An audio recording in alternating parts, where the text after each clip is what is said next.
There is something I want us to do, and that is by standing for 1 minute silence for all those who lost their lives protecting our lives and properties, all those soldiers who fought hard, the police who fought hard, they lost their life, and those who lost their life to insecurity. May we rise for 1 minute silence in honor of these sacrifices.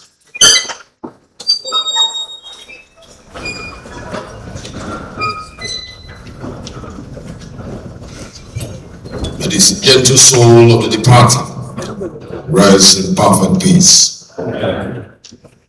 Please, you may sit down. Security is not the absence of violence. It is the presence of justice, effective institutions, economic opportunity, and public confidence in the capacity of government to protect every citizen. I must commend again the Minister of Defense and the Office of the Senior Special Assistant to the President on Community Engagement, Southeast, for convening these important summits. The team appropriately recognizes that the security challenges confronting our region cannot be resolved by any single government institution or security agency alone. These summits must produce a practical regional framework that clearly identifies responsibilities, establishes measurable timelines, and strengthens coordination among the federal government, the 5 Southeast states, security agencies, traditional institutions, communities, as well as the private sector. The urgency is evident. Nigeria continues to confront diverse security complexities. Available conflict data by Acland indicates disturbing numbers across the country. I do not need to bore you with these numbers, but those figures remind us that insecurity is not an abstract policy problem. It represents families shattered. It represents livelihoods destroyed and communities forced to live in fear. The Southeast has experienced its own difficult manifestation of this national crisis. The region has witnessed politically motivated violence, attacks on security personnel, and public facilities, kidnapping for ransom, cultism, criminal occupation of forests, illegal arms circulation, the violent enforcement of unlawful sit-at-home directives. These things we must mention. The 2025 Security Assessment by Acland also estimated that violence associated with sit-at-home enforcement and related confrontations has resulted in more than 700 deaths since 2021.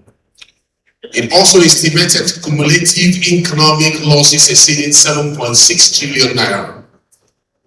Whatever reservation may exist about individual estimates, the reality is undeniable. Far-driven commercial shutdowns have damaged businesses, interrupted schooling, restricted healthcare access, and weakened investor confidence. The Southeast cannot prosper while its productive citizens are afraid to travel, open their shops, cultivate their farms, or invest their capital. Our people are historically known for enterprise, known for innovation, known for resilience. Protecting that productive energy must be treated as both a security priority and an economic necessity. Ladies and gentlemen, that's why the collaborative effort of several Southeast stakeholders, with that collaborative effort, I was able to launch, the Peace in Southeast project, a people-centered, non-kinetic peace building initiative founded on the conviction that lasting security cannot be achieved through force alone, through kinetic approach alone. My speed complements the effort of our gallant security agencies by addressing the underlying drivers of conflict through dialogue, through reconciliation, through community engagement, through youth empowerment, economic inclusion, and strategic partnership. Built on 8 thematic pillars, the initiative brings together government, traditional institutions, religious leaders, civil society, the private sector, women and young people to restore trust, rebuild fractured communities, and create opportunities that make peace attractive and sustainable.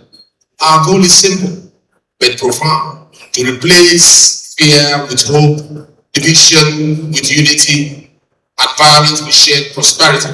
Because the future of the Southeast depends not only on defeating criminality, but also on winning the hearts and minds of our people. I'm sure a lot of people in this room want to talk about regional security architecture.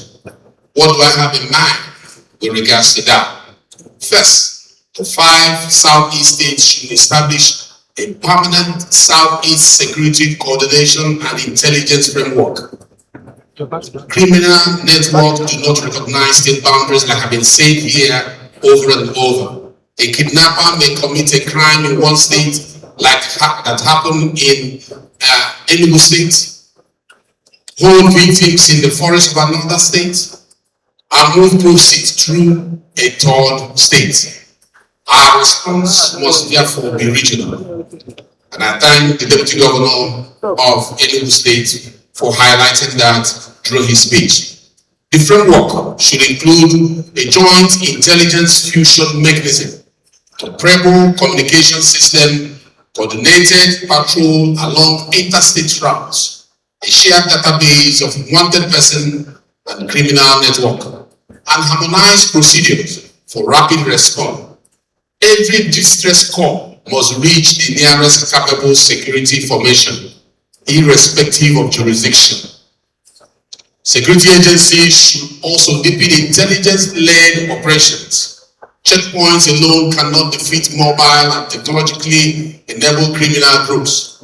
We require drones, geospatial mapping, forensic capability, automated vehicle identification that have been mentioned by Enugu State Deputy Governor, who was wondering if he was reading my speech, emergency communication system, and professionally managed surveillance infrastructure. Ladies and gentlemen, technology, however, cannot replace community trust. Residents usually know when strangers enter their forest, when abandoned buildings become criminal camps, and when unusual arms move through their communities. They will provide information only when they believe their identity will be protected and their reports will lead to responsible action.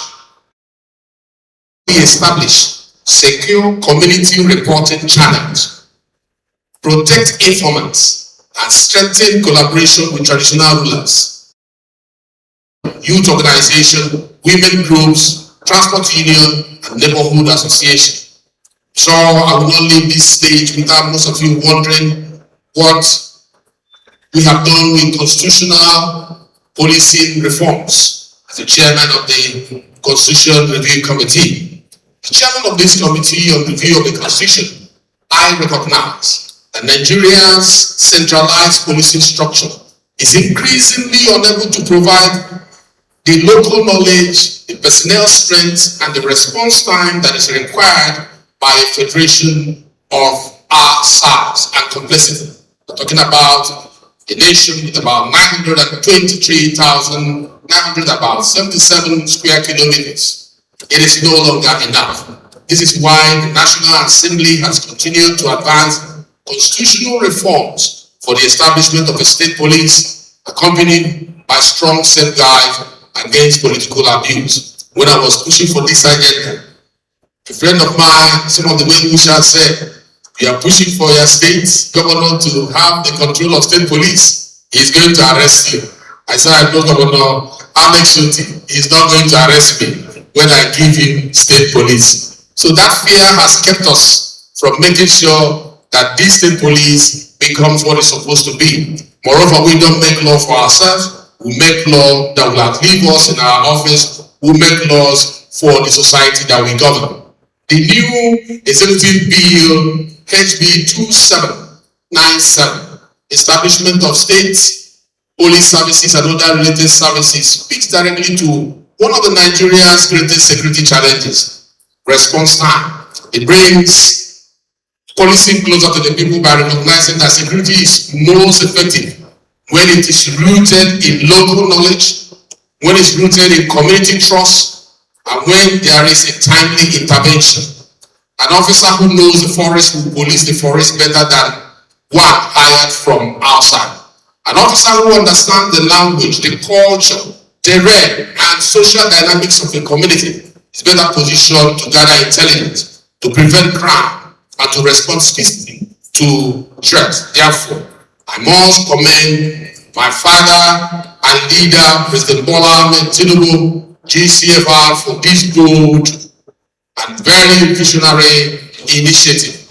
His administration has demonstrated the courage to confront long-standing structural deficiencies in our policing architecture through a carefully designed constitutional framework that strengthens grassroots security, while embedding safeguards against abuse. This reform is not about weakening the Nigerian police force. It is about complementing it with a decentralized policing system that is more responsive, intelligence-driven, and better suited to the realities of our federation.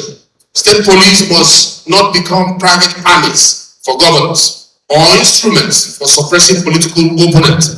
Recruitment, command, funding, disciplinary procedures, and operational jurisdiction must be defined by law. That is what we are trying to do at the Parliament. Independent oversight, legislative scrutiny, transparent funding, and clear mechanisms for federal intervention where abuses occur are also essential.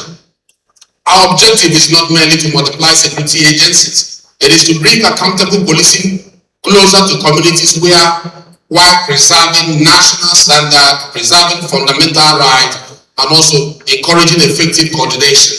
The recent approval to expand the Nigerian Army from 8 to 12 divisions and recruit approximately 28,000 additional personnel demonstrate the federal government's recognition of the need to strengthen national security capacity. And I must commend the President of the Federal Republic of Nigeria, President Bola Ahmed Tinubu, for taking this bold step. This expansion must be supported by improved training, by improved equipment, by improved intelligence, troop welfare, as well as strong cooperation with civilian law enforcement institutions. The question will now become, what are those issues driving insecurity?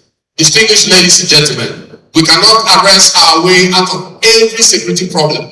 Unemployment, drug abuse, political manipulation, poor urban planning, unresolved communal disputes, and the absence of government services create spaces in which criminality flourishes. This has been mentioned also by the Deputy Governor of Edo State when he spoke. The National Drug Law Enforcement Agency reported that within an 18-month period, it made 29,262 arrests. It secured 5,225 convictions, and it seized more than 5.3 million kilograms of illicit substances valued at over 1.5 trillion naira. Drug trafficking and substance abuse increasingly intersect with violent crime. Cultism and organized criminal activity, they play a role. Prevention, rehabilitation, and community education must therefore be complementing the enforcement efforts of this agency. Every Southeast state should expand youth employment, should expand technical education, should expand digital skill, agriculture, and enterprise support programs in communities most vulnerable to criminal recruitment. Local government must become functional centers of development, not distant administrative structures. Ladies and gentlemen, the Southeast Development Commission provides an important platform for addressing regional infrastructure deficit and coordinating long-term economic recovery. The Southeast Vision 2050 blueprint, which was celebrated by all the state governors, recognizes the region as a central pillar of Nigeria's economic future. Security planning must be integrated into that development framework because investment, industrialization, and regional connectivity cannot thrive without peace. As I round up, I want to say that we should move from dialogue to implementation. Ladies and gentlemen, I propose that this summit adopt 5 immediate outcomes. 1. A permanent regional security coordination council, a shared intelligence and criminal information platform, coordinated protection of highways, forests, and critical infrastructure, community-based early warning and response mechanism, and a publicly accessible implementation scorecard to measure progress. Within 60 days, the relevant institution should produce an operational plan identifying responsible agencies, funding requirements, timelines, and performance indicators. Within 6 months, we should reconvene. We should get data again, not merely to deliver speeches, but to evaluate results. The House of Representatives will continue to support necessary appropriations, legislations, and oversight. We will also strengthen engagement with security institutions to ensure that public funds produce measurable improvements in public safety. Our message must be unmistakable. The Southeast is open for lawful enterprise. And I want to thank the governors for the effort they are making. I must thank the 5 governors of Southeast for the effort they are making to make sure that these things, lawful enterprise, education, tourism, and investment thrive. No individual or group has the right to imprison millions of citizens through fear. No grievance justifies the murder of innocent people, the burning of public institutions, or the destruction of livelihood. Yet our response must also communicate that government will listen, that justice will be pursued, that rights will be protected, and legitimate concerns will be addressed through constitutional and democratic channel. Working together, we can restore confidence, we can reclaim our communities, and we can build a Southeast in which our children can learn, our traders can prosper, our farmers can work, and every citizen can move without fear. I want to thank you for listening. God bless Abia State.